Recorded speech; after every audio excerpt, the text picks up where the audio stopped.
This man's name is Nick McCrados. Destination, Munich. Occupation, freelance journalist, door-to-door salesman, jack of all trades, with no particular skill in any. But in Vienna, his last stop in a search of fortune, McCrados made a contact that promises to open for him a whole new career.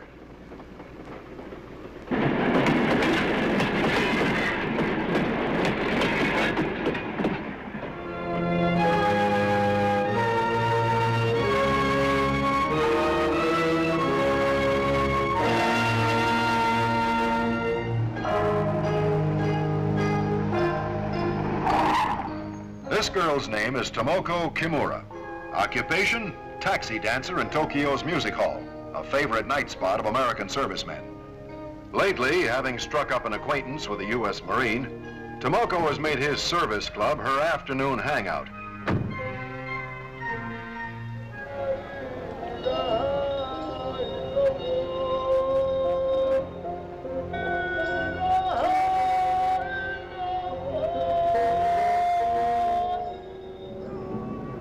This is Janos, a national of a European country.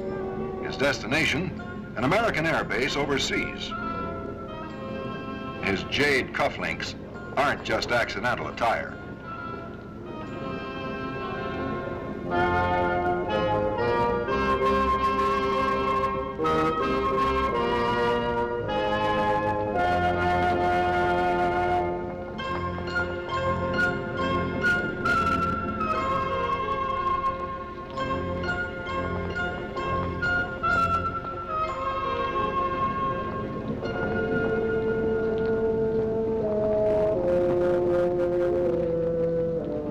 Different people in different parts of the world, but all with a common mission.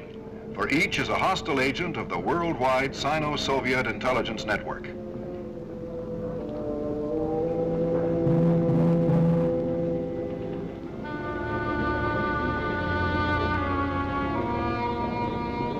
Pardon, sir. Could I trouble you for a match? Their job? To exploit, if and when the opportunity arises, you, the serviceman and woman, in order to gain access to information that can be of value to an enemy.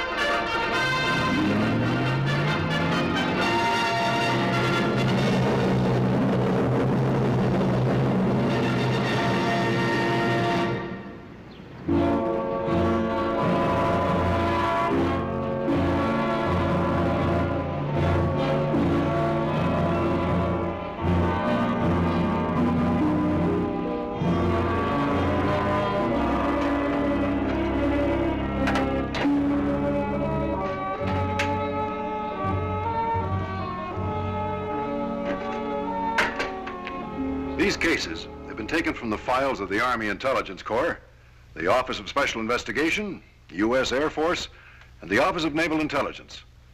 Today, we're going to show you 3 cases of attempted espionage by agents of the Sino-Soviet intelligence system. Now, for security reasons, certain names and locations have been altered. But essentially, these things happen. They're typical case histories.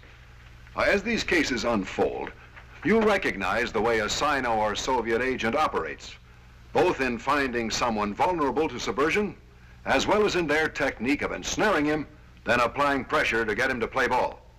We show you these cases so you'll be on your guard. Today, all over the world, there are thousands of Sino-Soviet intelligence agents with money to burn, looking for unsuspecting targets for exploitation among members of our forces. There may be someone right now taking your measure, probing for a vulnerable area, whether it be loneliness, indebtedness, desire for sex, easy money, or the sporting life. In fact, everyone in uniform could be a target of opportunity for exploitation if he is vulnerable. Profit from these cases. Learn how to recognize the approach of an enemy agent, and if ever approached, what to do. Remember, these things happened. They may never happen to you, then again they may. First, the case of Nick Macrados. Arriving in Munich, Macrados, recruited in Vienna by a TASS representative, joined the ranks of the 16,000 communist agents operating in the Republic of West Germany. Weekends, American servicemen from Augsburg, where a contingent of the 7th Army was stationed, crowded the Schwabing district of Munich, looking for a good time. This became Macrados' stamping ground as he waited for his pigeons to show up. He had already made contact with PFC Templeton and Private Karras some time before. May I take care of that, fellows?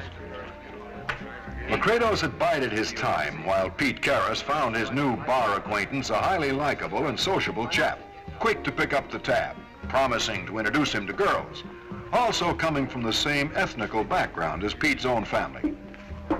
Finally, at this meeting, Macrados sprang the trap. I want you to do me a little favor. Really, there is nothing to it. I want to write an article about the 7th Army for my newspaper back home. My country, you know, is very friendly to the United States. It's just routine stuff. I could get it by reading the Stars and Stripes from your own information officer, but it is too much trouble. So I am willing to pay you to save me from going all the way to Augsburg. PFC Templeton wasn't one to turn down a fast buck. A loan shark in his barracks, because his partner had suddenly pulled out, he was head over heels in debt. How much? Well, how much would you say? 200 marks. Okay, it is agreed. Hey, Pete? Now let's have another round. Fraulein. More drinks for my friends, if you will.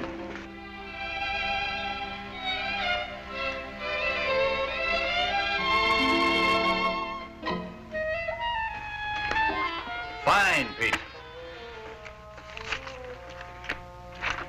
A small formality, Pete, if you'll just sign this receipt. It just says for services rendered. We know what it is for. Come, Pete, the girls are waiting.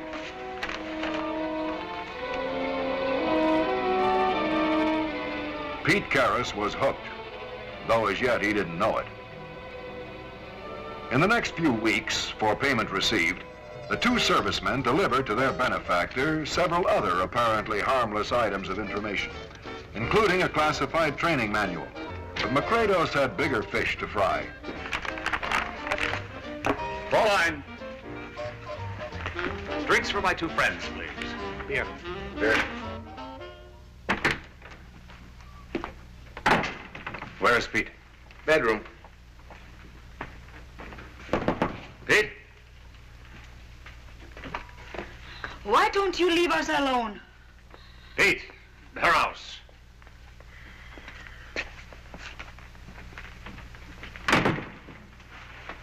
Pete, you must get me an M14 rifle.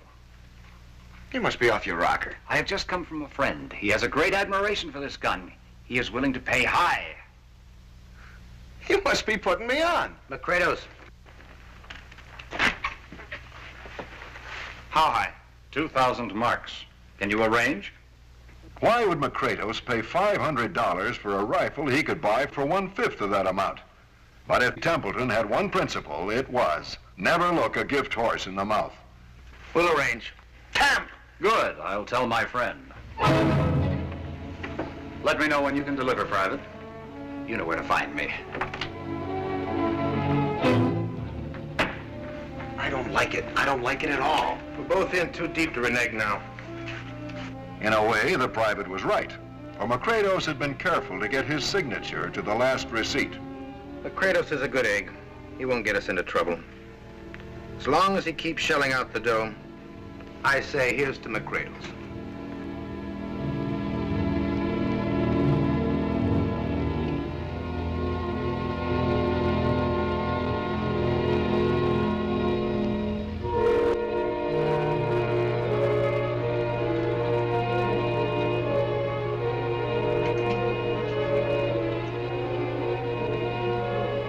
To pull the job, Templeton had recruited another member to the ring, a serviceman deep in hock to him.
In the next few months, there were other mysterious losses from an arms room of Company B.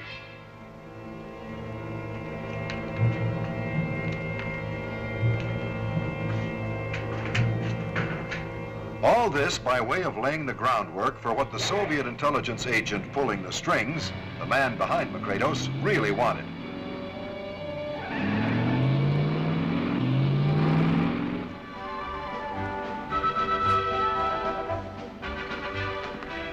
Herr Makredos, wie geht's? How is everything? Everything is fine. Won't you sit down? Herr Golos was one of a great number of Soviet intelligence agents who operate today under a legal cover. In his case, as a representative of the TASS International Newspaper Services. You are waiting for someone? Yes, I have two friends I must meet for lunch. Then I wouldn't keep you.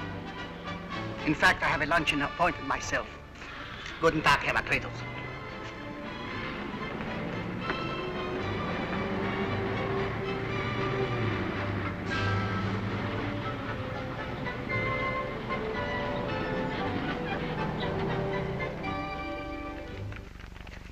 Holy mackerel. My friend is willing to pay high. Very, very high. It's impossible. There's sentries, fences. Be like trying to break into Fort Knox. How high, Makredos? $8,000. Enough to split many ways. I've had it. Sit down, Pete. Who do you think you are? Never mind that. You'd better sit down.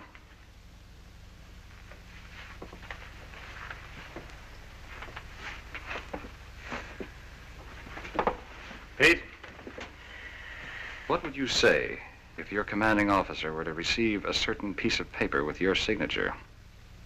Pete, what he's saying is, we're hooked. And how?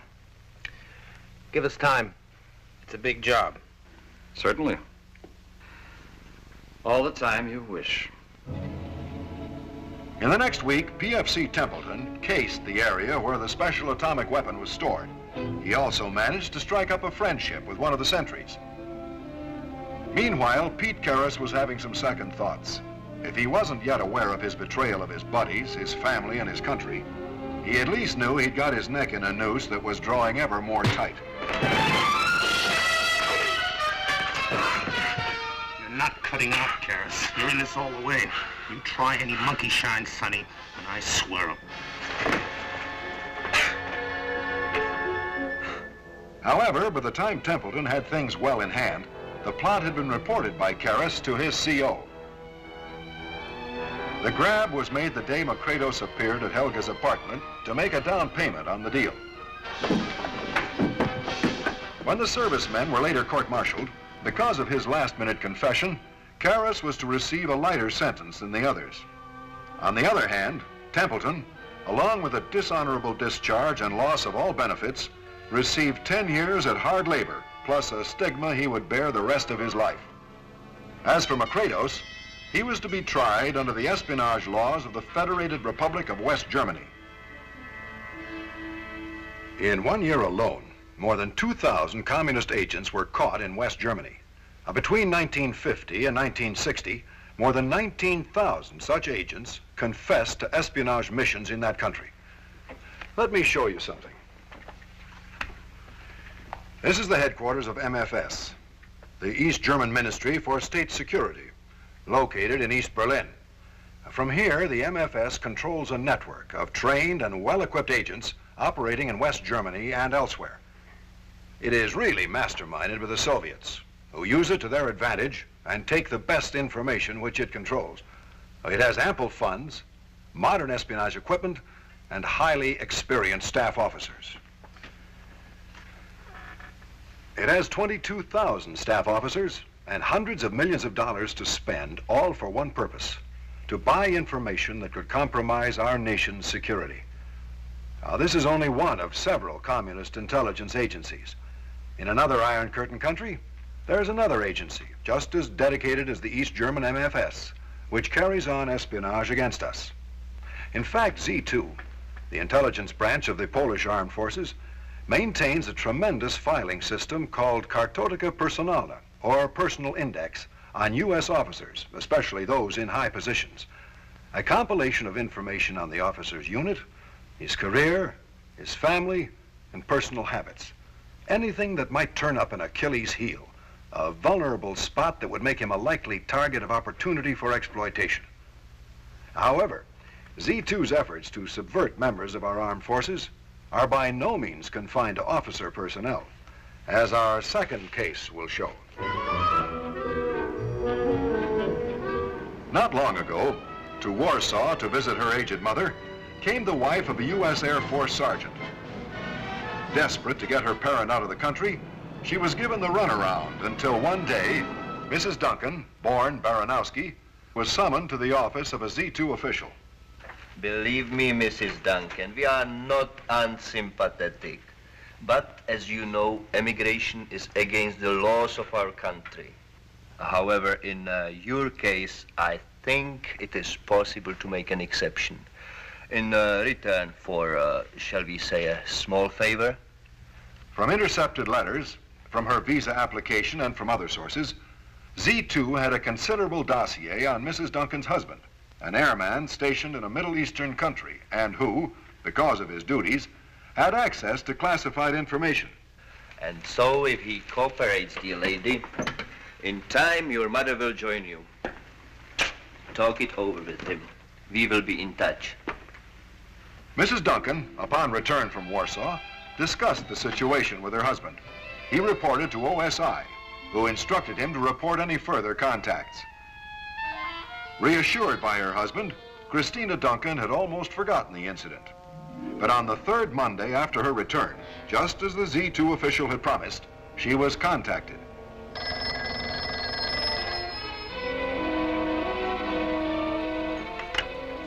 Hello? Who?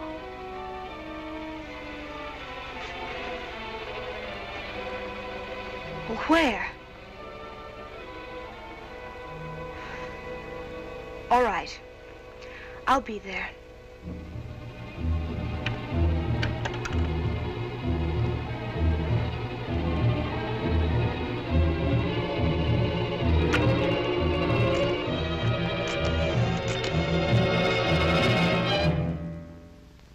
Just take it easy, honey. I'll handle it. Take over for me, Ed. I've got to see the commander.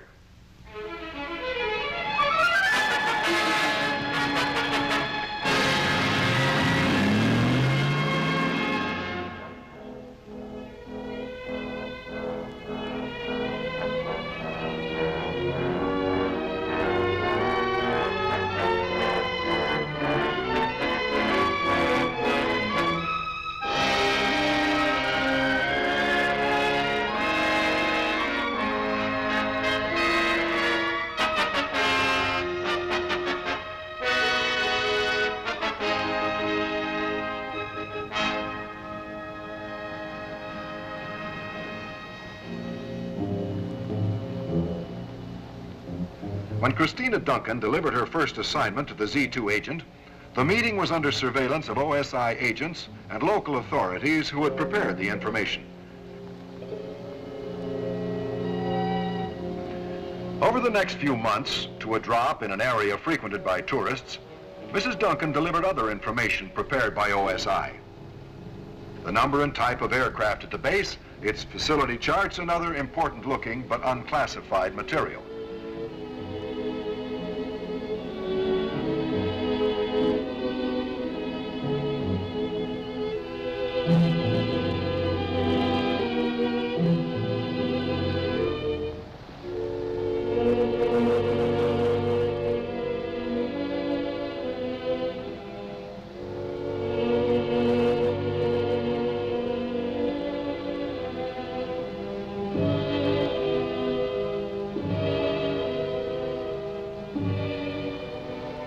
Finally, Mrs. Duncan's reward came. The day her mother, liberated from the Iron Curtain country, was able to join her daughter. The time had now come for apprehension of the Z2 hireling. Coached by OSI agents, Mrs. Duncan requested a meeting on the pretext of delivering an important message.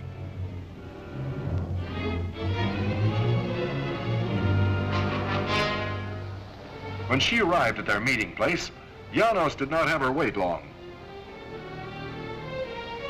Good morning, Mrs. Duncan. Quick, where is it? Janos was never able to transmit that information, for he was arrested and jailed under violation of local espionage laws, bringing to an end his career as an intelligence agent. A relative behind the Iron Curtain, indebtedness, loneliness, the desire for an easy buck, all vulnerable areas ripe for exploitation. But there is yet a more common pressure point of the serviceman, seldom overlooked by the Sino-Soviet intelligence agent. And that brings us to our third case. Tomoko Kimura was no Mata Hari, but she had her value to her employer, a Sino-intelligence agent. Using sex as bait, she'd been able to elicit odds and ends of information concerning the goings-on of a technical representative for an American electronics firm. Her boyfriend, Corporal Bissell, went about his duties comfortable in the knowledge that, upon his return, an appetizing dish would almost certainly be awaiting him. Here you are, buddy. Did you hear the latest? Got it through the grapevine.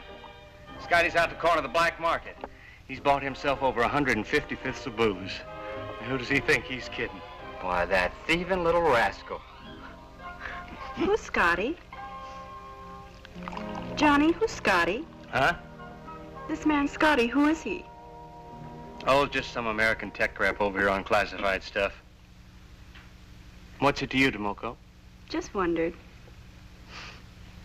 Come on, Miss Nosy, we've more important things to do.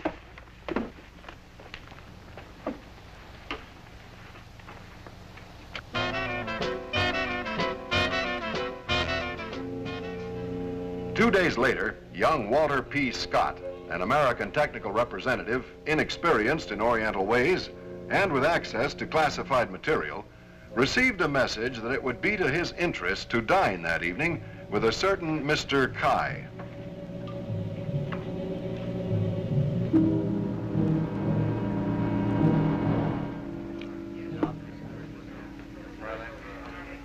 And so, my friend, for 2 cases of scotch, I would gladly pay what you are accustomed to receive. But why me? Oh, come now, Mr. Scott. I happen to know this is not a new experience for you. Got the wrong man, Mr. Kai. Mr. Scott, your superiors would be most interested in my information. I assure you it is most reliable.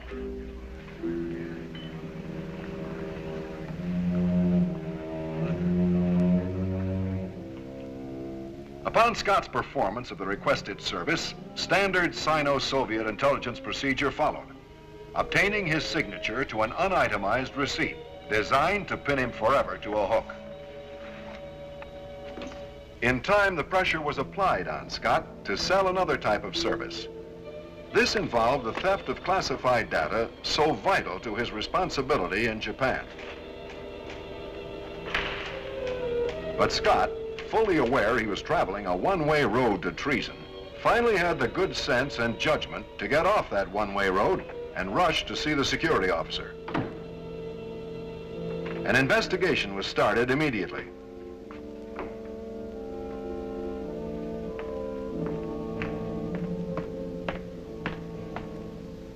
Hey, Bissell. You got a minute? Oh, sure, Top, come in. Do you remember the day you told me about Scotty hoarding all that booze? Did you babble that to anyone else? Why, Top? Ah, he's in a pack of trouble.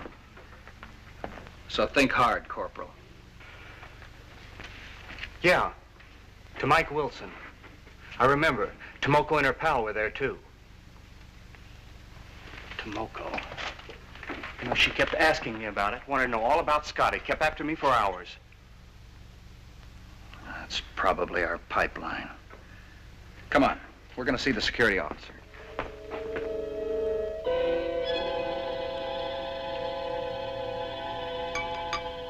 The wrap-up of the case?